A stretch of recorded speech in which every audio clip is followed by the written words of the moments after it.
Hello and welcome back to the Soccer Brothers Podcast. This is episode number 42. I'm your host, Sahil, and as always, I'm joined by my brother, Nihal. How are you doing, Nihal? You know what, man? I gotta say, it's good to hear your voice. You and I haven't been on a podcast, haven't been together on the pod for what, 8 weeks? 7 weeks? It's been It has been a long time. And even, I think, I did the podcast before the last one that you did. Right. But even before that, I would say in the last 6, I've only done like 2 or something like that. That's true. Well, I mean, before the last one, which I did by myself, we didn't have one for 3 or 4 weeks, and I was sick. I had finals.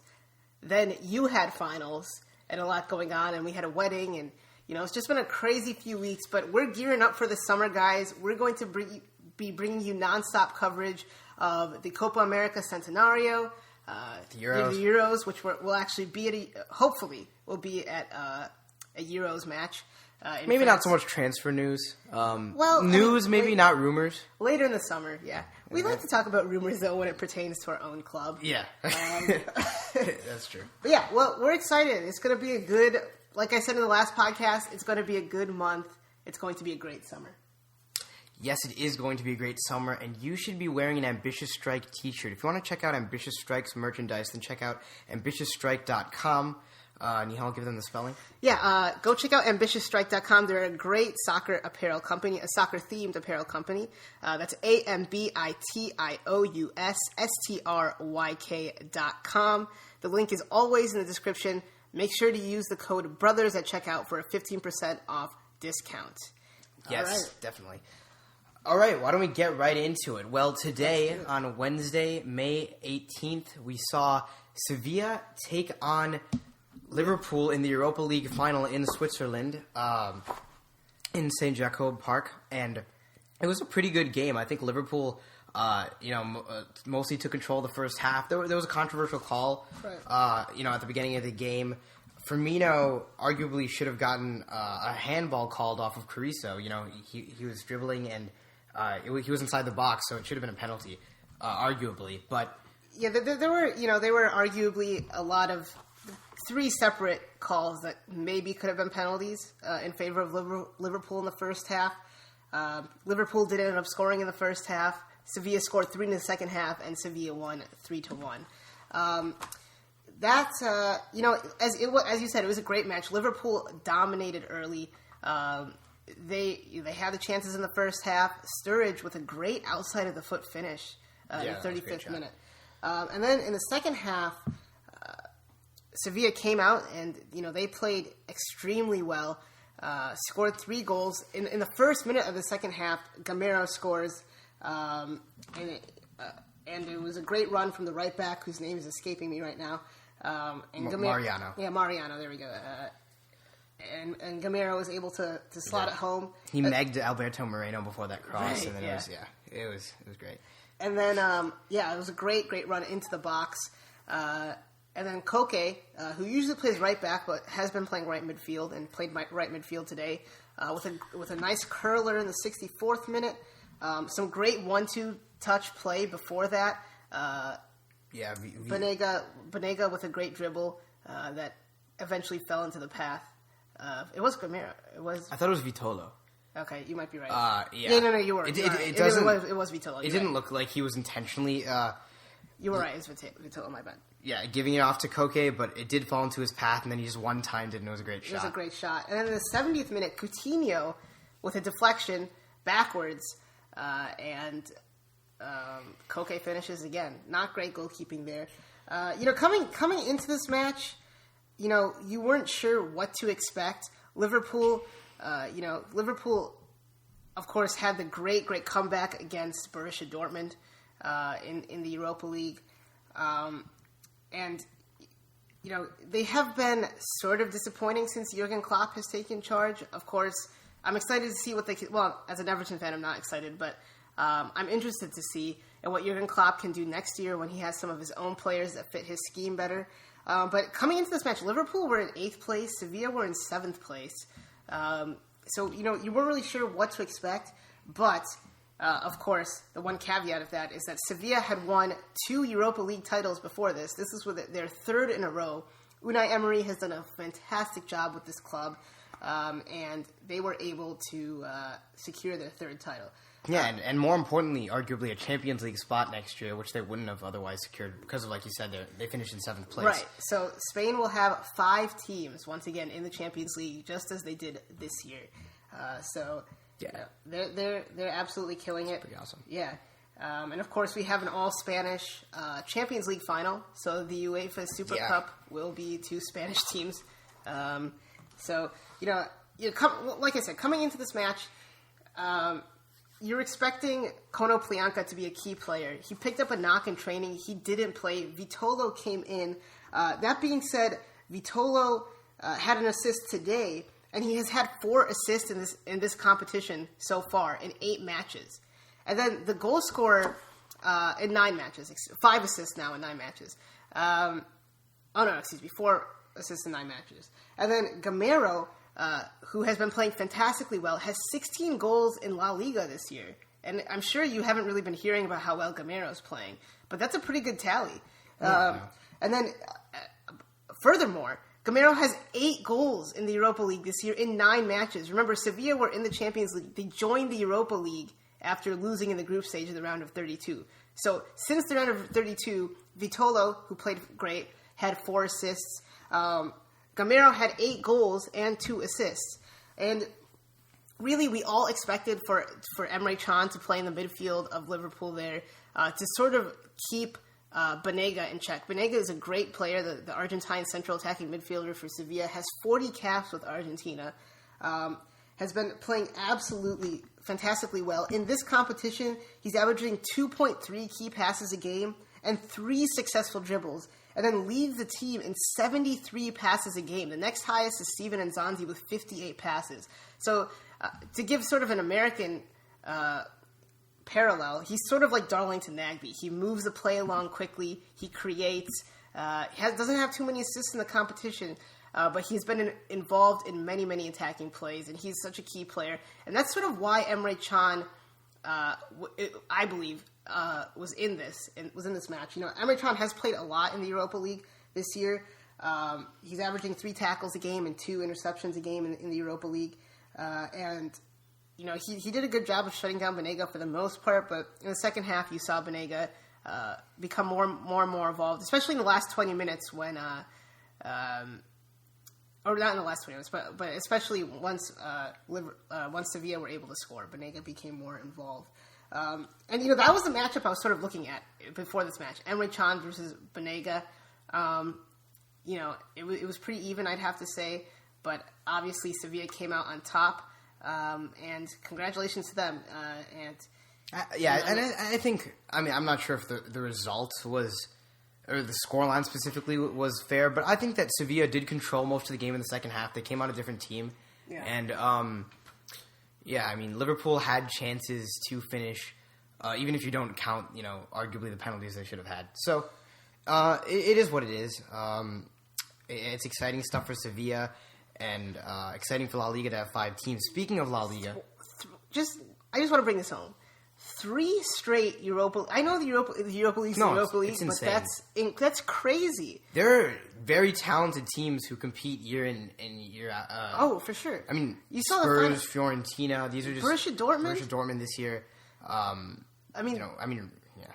There's so many good teams. Athletic Bilbao is another good team. I believe they finished above Sevilla in La Liga this year. It's Inter Milan. I think it creates some more intensity. People are going to want to have that title now that they see how important it's been for Sevilla to, maintain. Right. And even though Sevilla finishes 7th this year, they're in the Champions League. And that's what Liverpool has to be kicking themselves. Like I said, I'm interested to see in what Klopp can do next year with bringing some of his own players who can play the gegenpress style, who can be the type of players he wants. And also, he will be able to focus on the league and doing well in the league. Disappointing this year, 8th. He did come in midway through the year after Brendan Rodgers got fired. But it'll be interesting to see how they do and what they do next year, especially with all the new Premier League money, or the TV money that will be in the Premier League. Yeah. Yes, we're talking generally about La Liga. We have to note that Barcelona won La Liga again with 91 points for the sixth time in 8 years. Suarez's hat trick for Granada was the sealing moment, and against Granada. And they won their last 5 games of the year. They went through that stretch in April where they had 3 losses in a row in the Spanish First Division. So it's but in there was their loss to Atletico Madrid in the Champions League quarterfinals. Yeah. And of course the loss to Real Madrid in El Clasico. Zinedine Zidane, one of the first coaches in a long time to win. So it was not going well for them. In the last 5 games, though, they were able to pick it up. They scored 25 goals. 24 goals in 5 games. 24 goals. So they really picked it up, and we thought this was done and dusted before that stretch. We thought Barcelona was going to run away with it, but they definitely made it interesting. Yeah, I mean, during our Phil Shane interview, that was right before El Clasico, and we definitely just discounted them. We're like, oh, Real Madrid should start focusing on the Champions League or whatever. But they did put up a fight, winning their last 12 games. Right. And Ronaldo had a fantastic season that I feel like people haven't talked about a lot. 51 goals all competitions. Right. Benzema had 24 goals in La Liga. Right. Bale even had a good season. Real Madrid did not start off well. They fired Rafa Benitez, but only finished 1 point away from the title. Really 2 points because goal differential. Yeah. And looking at these goal differentials, they're insane. 83 for Barcelona and 76 for Real Madrid. That's crazy. And you look at Barcelona's front line. That is the most exciting part of this team. Luis Suarez, 40 goals and 16 assists. Lionel Messi, 26 goals and 16 assists. Neymar, 24 goals, and 12 assists. That's 90 goals out of the 112 Barcelona scored from 3 players. That is insane. Those stats are incredible. For me, though, the unsung hero of their season was Sergio Busquets. And you know how much I love this player. He was averaging 3 tackles a game and 2 interceptions a game. Now, those are very good stats by themselves, but when you think about how much Barcelona possesses the ball and how much they control matches, that makes those stats seem a lot more impressive to be able to put in that sort of defensive shift. Javier Mascherano also with a very impressive defensive stats. He is the reason he was able to win the ball back, get the ball forward, and let the front three, Rakitic, Iniesta, do their work. Those tackles have to be important, too, because all the teams are going to want to counterattack on Barcelona, who has pretty much everyone in the opposing half. Exactly. And Busquets had 35 appearances this year out of 38 matches. He started 34 of them. That's the most starts, except for Luis Suarez, who had 35 starts. The most starts of any Barcelona player. And he led the team with 61 passes per game and had 90 pass accuracy. So, Busquets really, a lot of people get on him for the diving, but he's so important to this team. And he shows the importance of having a really, really good holding fielder, and I think Real Madrid lost a lot of that when they sold Xabi Alonso to Bayern Munich. Yeah, I definitely agree with you. Busquets deserves to be credited more.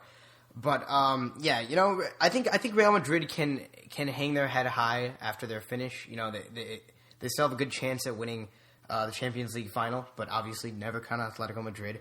Right. I think that Atletico Madrid we didn't even talk about. They finished third with 88 points. But it's interesting because where do Real Madrid go from here? We'll see what happens in the Champions League, obviously 10 days from now. But do they keep Zinedine Zidane? I think no matter what, you keep Zinedine Zidane at this point. You think so? Yeah. I mean, he's done very, very well. But it's such a difficult culture. I feel like you're coming in. All the fans are upset. Barcelona won the league last year. You've only won once, you've only won once in like the last 10 once with Ronaldo. Yeah, once with Ronaldo. And Zinedine Zidane comes in with all the pressure, all the storylines of him being a former player and whatever. Zero experience at this level for him. Yeah, and he did a great job winning 17 out of the 20 matches that he coached. And, right, and at the beginning it was a little shaky, but these last few months, including the El Clasico win, were incredible. And he has a chance to win the 11th not Champions League, but the 11th European trophy, top Champions League equivalent trophy, excuse me, for Real Madrid. So, I mean, I agree with you. I think you keep him. There is a transfer ban coming. I can't remember if it's this summer, but he has these players. He has this nucleus of players. Whether that includes Ronaldo next year, we don't know. But he knows these guys. He's been involved with the team since he retired.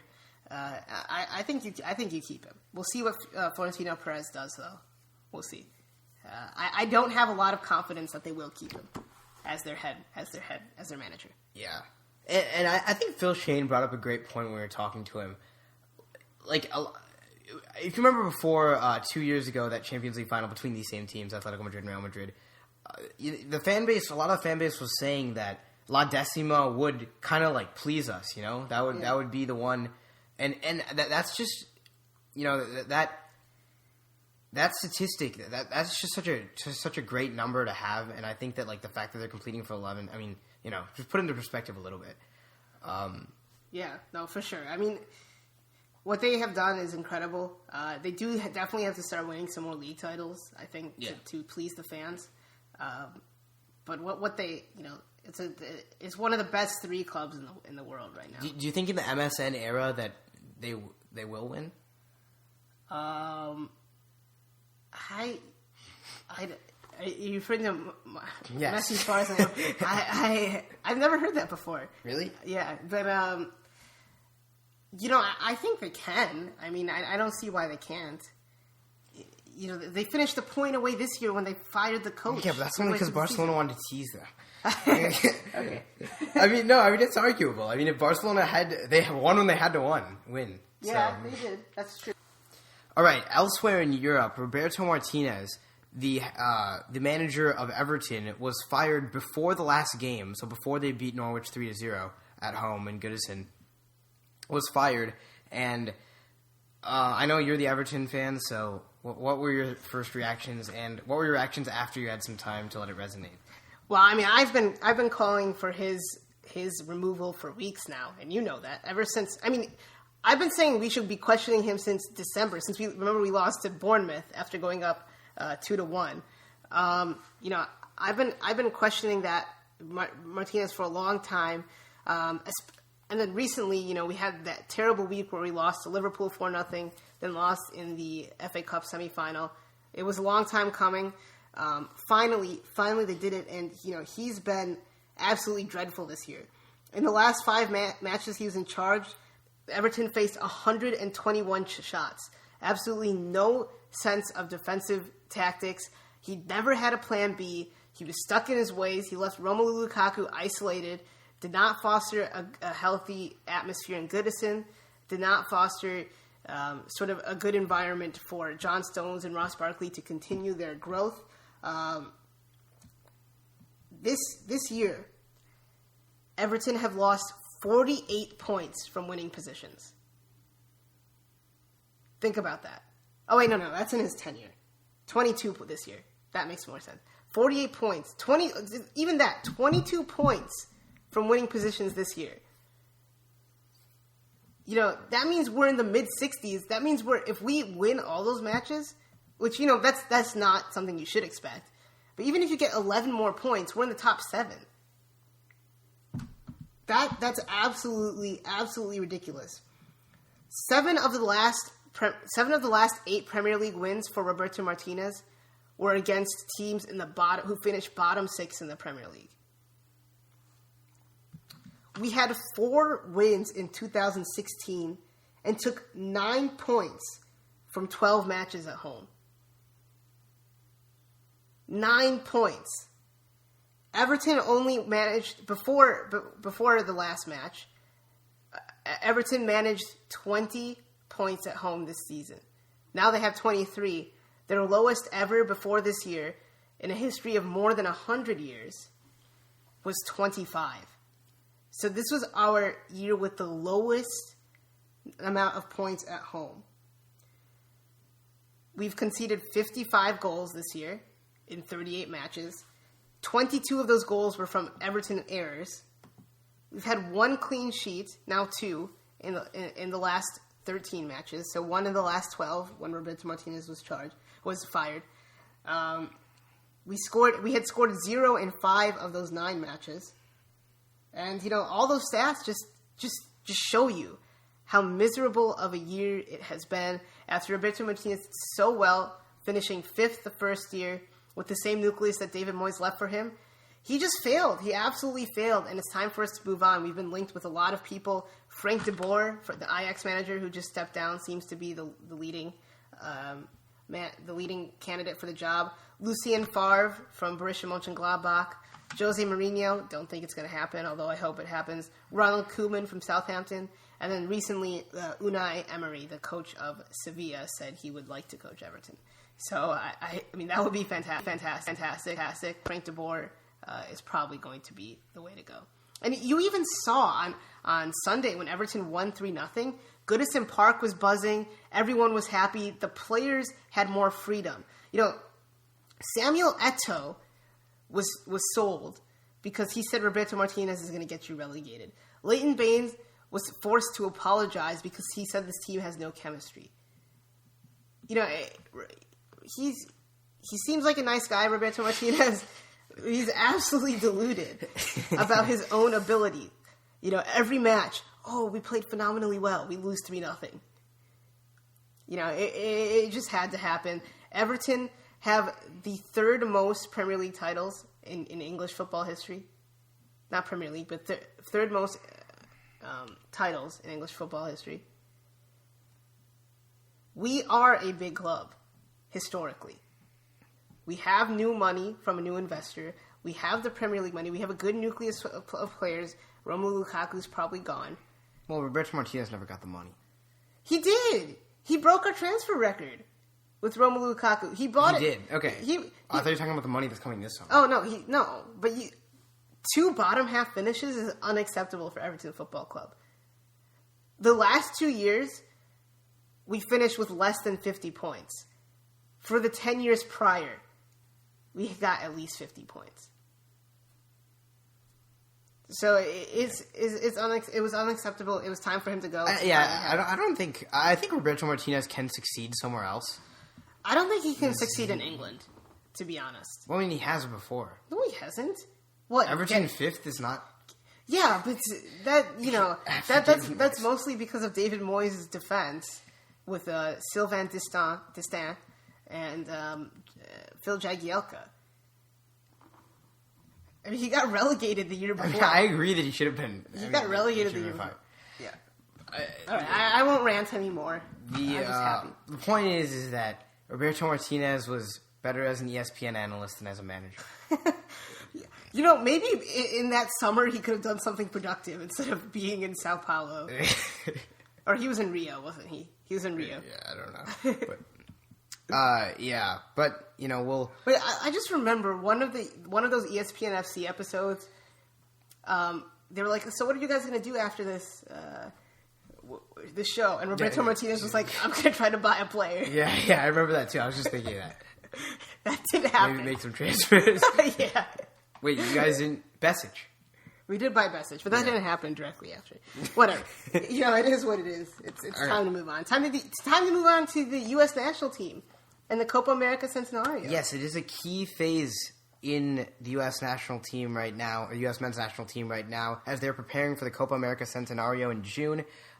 Their first tune-up game is against Puerto Rico on May the 22nd, and it's separate. The roster of 22 players that Jurgen Klinsmann has called up for this game is separate from the 40-man preliminary roster.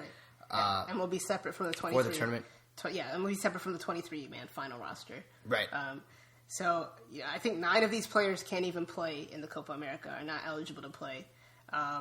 So if they're calling it a transition camp, it'll be interesting to see. Of course, the big news is that Josie Altidore will be missing the Copa America, suffered another hamstring injury, officially an injury-prone player, unfortunately.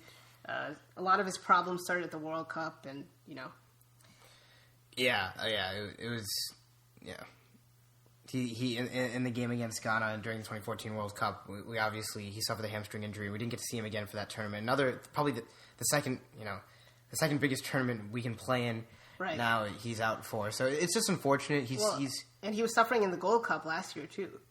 He had the injury. Remember, he wasn't fully fit. Right. Oh yeah. Right.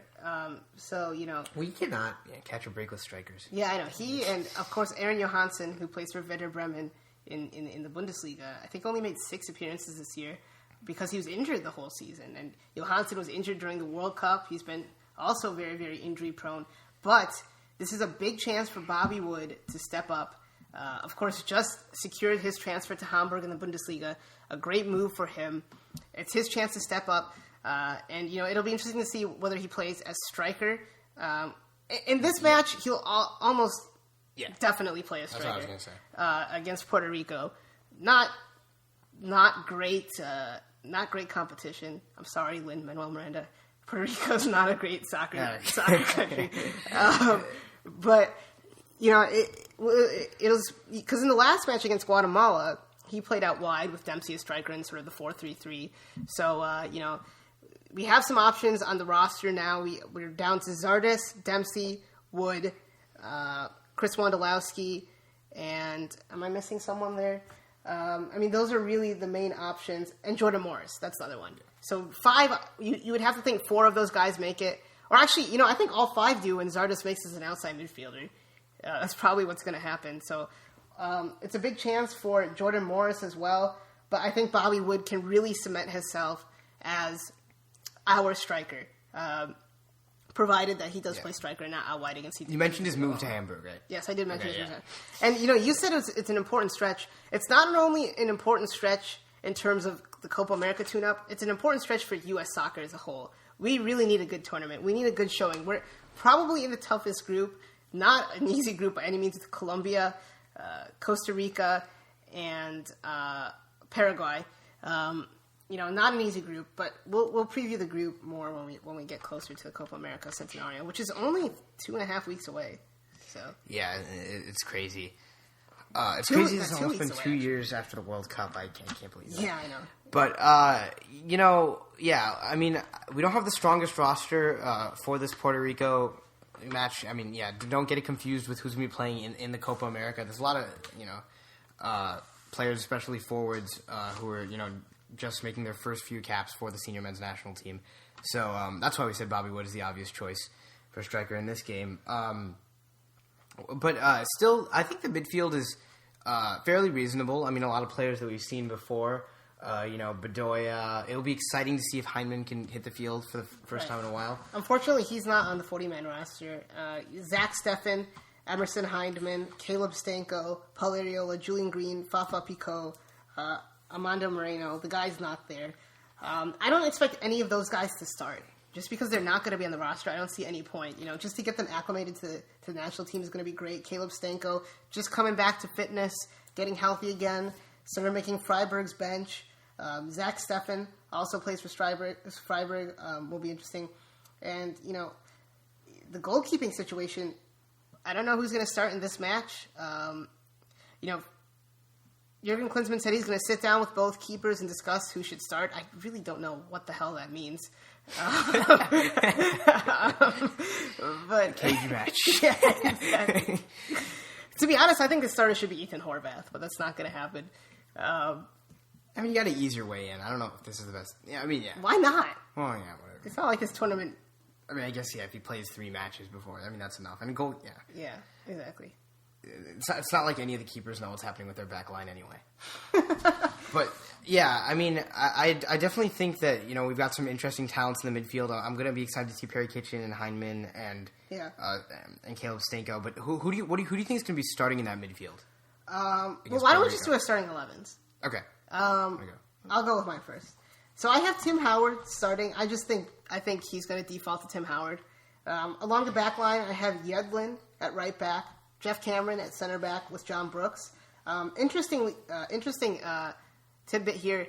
John Brooks' coach for Hertha Berlin was not happy that he's taking part in the Copa America. I think, Hertha Berlin were in the Champions League spots. They missed out. I think John Brooks is a Champions League center back. I kind of hope that he'll be moving to Dortmund. I think it's possible, especially since Mats Hummels is leaving. I think it'd be interesting. I haven't heard anything about it, obviously. Although there is a rumor that Borussia Dortmund's scouting Steve Birnbaum. I think John Brooks is a better center back, though. Yeah. And then on left back, I have Eric Lehigh. And, it's either between Tim Ream and Eric Lehigh, but I feel as if Eric Lehigh is the way to go. I think he's the better outside back, but Tim Ream's also a good option. Who he has been playing a little bit of left back for Fulham, but we'll see what happens there. And then I'm going more of a 4-3-3, just based on what happened in the last match. For all we know, Klinsmann could go out in a 3-5-2 or like a 4-4-1, 1 to the side or some crap. I don't know. In the midfield there, I have Danny Williams and Alfredo Morales is a little more advanced, and then I have Perry Kitchen sitting behind him. Perry Kitchen having a great start to his career with Hearts in Scotland. And then up top, I have Fabian Johnson, Bobby Wood, and Alejandro Bedoya. Okay, that's interesting. Really? Yeah. You think so? Yeah, I mean, I expected Bedoya to play centrally. You think so? Well, I just think... I think we have better options centrally. Not better in this lineup. Not in this lineup, and not them. Do you have Alfredo Morales? Yeah, I have Morales. Oh, so you don't have Williams? No. Or Kitchen? Okay, interesting. Yeah. So should I say my lineup? Yeah. Yeah. Well, I have Guzan. I don't know. I mean, I guess that's a toss up. I hope Guzan plays every match, and then every match in the tune up, and then every match in the Copa America. I mean, I think that's just the safest way to go. Really? Over Tim Howard? I mean, neither of them really played that much. Well, that's true. I think Guzan did play more. He's not even on the 40-man roster. Wait, who is our third keeper on the 40-man roster? There's Horvath, Bingham, and Ramondo, I think. I think there are 5. Because it's a 40-man roster.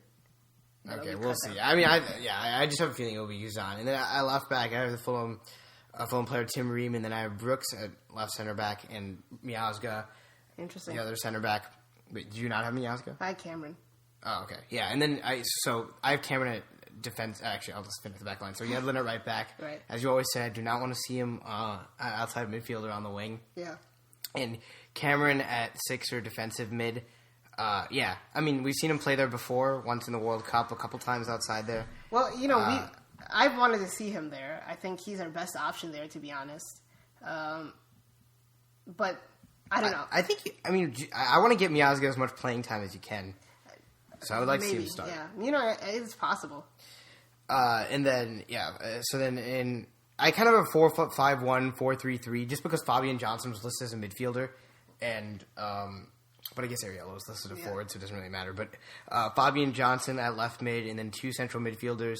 I guess Bedoya, the more advanced of the two, in Bedoya Morales, and Areola right midfield. Yeah, and I think Bedoya plays well underneath the striker and in midfield, just not as defensive midfield as we saw against Brazil when we got absolutely trashed. That was a dark time. This last year was a dark time. I mean, but and then Wood at top, who I look to see shine. He's grown a lot on me in the past few international breaks. Yeah, so I think you went with Areola, which I find interesting. I don't see the point in starting Areola because he's not going to be on the roster, which is why I sort of have Bedoya out wide there. Yeah, that actually makes more sense. I was just looking at some of the Tijuana. Well, first of all, Tijuana's been having a terrible season. I think Pico has a better chance of starting. Yeah, and Paul Areola, he doesn't. I don't think he's recorded. I think he's only recorded 1 assist this season so far. He hasn't. He has no goals. So I think he needs to move. I think he has a lot of upside. I was excited about him, but it makes more sense that Bedoya plays out wide, like you're saying. Yeah. I that's definitely a possibility. I just really don't want to see Yedlin. I don't think he will. I mean, it's possible. But I mean, then again, it might not really matter what happens to this because we don't have many outside midfielders. It's possible that Yedlin plays there. So either way, we are going to win. I hope. If we don't, I don't know. I think we have issues if we don't. And that match is this Sunday, actually. Yeah. Yeah, on the 22nd, it's going to be pretty exciting. Fox Sports 1. Yeah. So what do you think about? What do you think about some of the smaller names on this 22-man roster? Do you think Armando Moreno can make an impact, or does he have a place in the pool? I mean, so. Moreno's a younger guy. I don't understand some of this, actually. What is the point? Well, I thought we might see Gideon Zalalem, but they do have the Scottish Cup final this weekend, which I think he's not here. So that's why Zalalem's not here, because of the Scottish Cup final. Really, I think the closest guys to the starting... I mean, Stenko, if he can start to get playing, maybe he'll be there. But Emerson Heineman is someone I'm actually excited to see hit the field if he does. As well as Fafa Picot, who's been playing well. And I think Julian Green, if he can have a good match, and if maybe Jurgen will start him, maybe to get him a little bit of exposure so he can get him moved to a club. Because I think he's going to be gone from Bayern Munich. He has got to leave. Whether it's on a loan, he's got to play somewhere. Yeah, exactly. So, honestly, MLS, Yeah, I don't see any of them having a huge impact, and it's hard to know because we're playing Puerto Rico, so it's hard to know what, if anything, their performances will mean. And I think so the reason Christian Pulisic is not on this roster is because he's with the U19s, right? For Borussia Dortmund. Yeah, the U19s have a cup final. Yeah. So that's why he's not on there. Yeah. But I think he'll make the Copa America roster, but we'll talk more about that. Yeah. Side note, why can't we have the Puerto Rico players? Huh? Oh, they are U.S. citizens. Yeah, that's what I was saying. That's interesting. I mean, I don't think we really... Are we losing out on much? I don't think so. I think it's more like when the U.S. or when Spain plays Catalan. That's true. But Catalan actually has good players like Carlos Puyol. Was it over the summer where we were hearing rumors about Portugal and Spain merging into one league or something? Oh yeah, did we? I think we addressed that. Yeah, we did. Yeah, that'd be pretty cool. Crazy. Yeah. Okay, Spain. I think we've seen this year. It's already pretty competitive. Yeah, it is. I don't know. That would be I don't know. Because Porto and Benfica could challenge. All right. They definitely could. Yeah. So, and then I think the last thing, keeping with the U.S. men's national team, is that my brother has his top 5 Americans abroad. Yeah. Sort of an honorable mention. Bob Bradley finishes 1 goal away from promotion. Le Havre won 5-0. They needed to win by 6 goals to get promoted to Ligue 1. That is so sad. I know. I think Bradley, unfortunately, won't be staying at Le Havre. I hope he makes it into a top league with not a top team necessarily, but I hope he makes it with the team. All right, so number 5 is Christian Pulisic. He scored in Borussia Dortmund's Borussia Dortmund's U19 team as they advanced the cup final, beating 1860 Munich, Bobby Wood's old team. I know you hate it when I put youth players. Not a whole lot happened this weekend. Wasn't that good of a goal. Yeah, but he scored. Yeah, he was the only American player this weekend to score or have an assist. it was kind of like Gamero's goal in the. Yeah, exactly. It wasn't. It was all Mariano. And that's why Pulisic wasn't playing for the Borussia Dortmund senior team. Same with Pasalak. Number 4, Perry Kitchen started and played the full match for Hearts as they beat Aberdeen. As they beat. As they beat St. Johnston on Sunday. Oh, no. He played... Okay, I'm sorry. My notes are really confusing to me. He played 2 matches. So, he played 90 minutes on Thursday and Sunday. That's why he gets there. He's been playing very, very well for Hearts. The fans absolutely love him. The Jam Tarts, as they're called. And that's actually their Twitter handle, @Jam Tarts, I believe. Wow. Number 3, John Brooks started and played 90 minutes, having a great season, coming back from injury, and was able to play pretty well as Hertha Berlin drew 0-0 against Mainz. Kept a clean sheet. Yep. And then Jeff Cameron played 80 minutes for Stoke City as they get a great win against West Ham, 2-1. West Ham are a good team. West Ham haven't lost to the top teams this year, but they have been losing to some of the teams below them, which is really why they're not in the top 4. And then, of course, Tim Howard at number 1, playing his final match with Everton. There was a guard of honor for him, which was fantastic. He played the whole match, made 2 saves, a couple of really good saves. He got benched. It's an end of an era for Americans. The second most for the end of an era for Tim Howard, in the Premier League. He has the second most appearances in Premier League history for Americans, behind Brad Friedel. He got a final clean sheet. It was very, very emotional for him and for the fans. And glad they could go out with a win. I mean, you know more about the Everton fan base, so they weren't. It was like a happy moment for everyone. Yeah, it wasn't everyone. Like they were mad at him. No. There was no booing or anything. People were clapping. I think a lot of people really felt bad for him because Martinez continued to start him when he clearly wasn't the right choice. And I think maybe if Martinez brought in another goalkeeper or benched him a little bit earlier, he might have been able to fight for his spot back. But really, the last 2 years, Tim Howard's been terrible. Not all his fault. I think a lot of the English-based fans are way too hard on him, and I think a lot of the American fans are not hard on him enough. It's a really, really interesting dynamic between those two. It's definitely somewhere in the middle. I thought he should have been benched. I thought it was the right choice, but a great career with Everton. He's a true supporter, a great ambassador for the club, and sad to see him be done with the Toffees, but excited for him to be back here in MLS and playing for the first place in the West, Colorado Rapids. Yeah, he's been linked with them for a while, right? Yeah, I mean, but he signed the deal 2 months ago, or a month ago. Yeah. So. Yeah, I mean, I think if he was playing well and if he continued to play well, he never would have left Everton. Yeah, I think so too. Now, where in U.S. men's national team all-time players, where does he rank for you? Tim Howard? Yeah. Just in goalkeepers?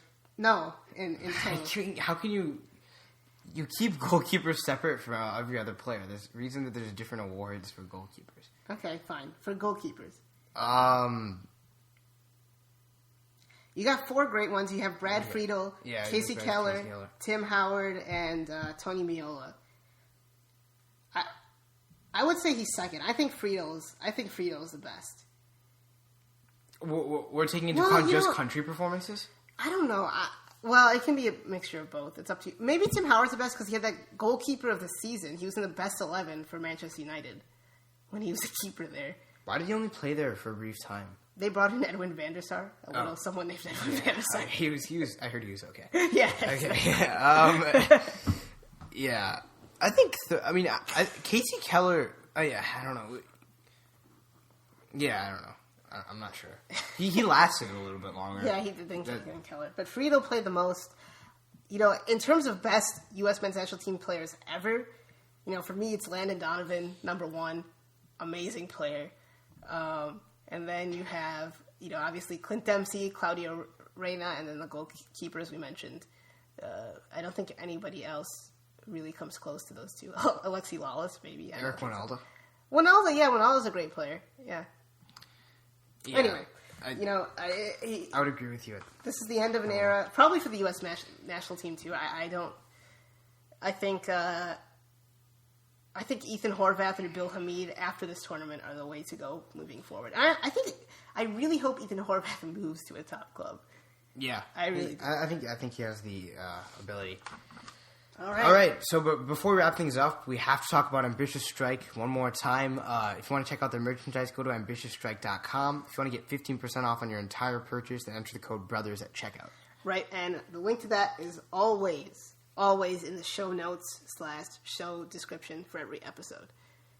We have an email for this podcast at SoccerBrothersPodcast@gmail.com. We also have a Twitter and an Instagram. Those are both under @SoccerBrosPod. Check us out on Facebook.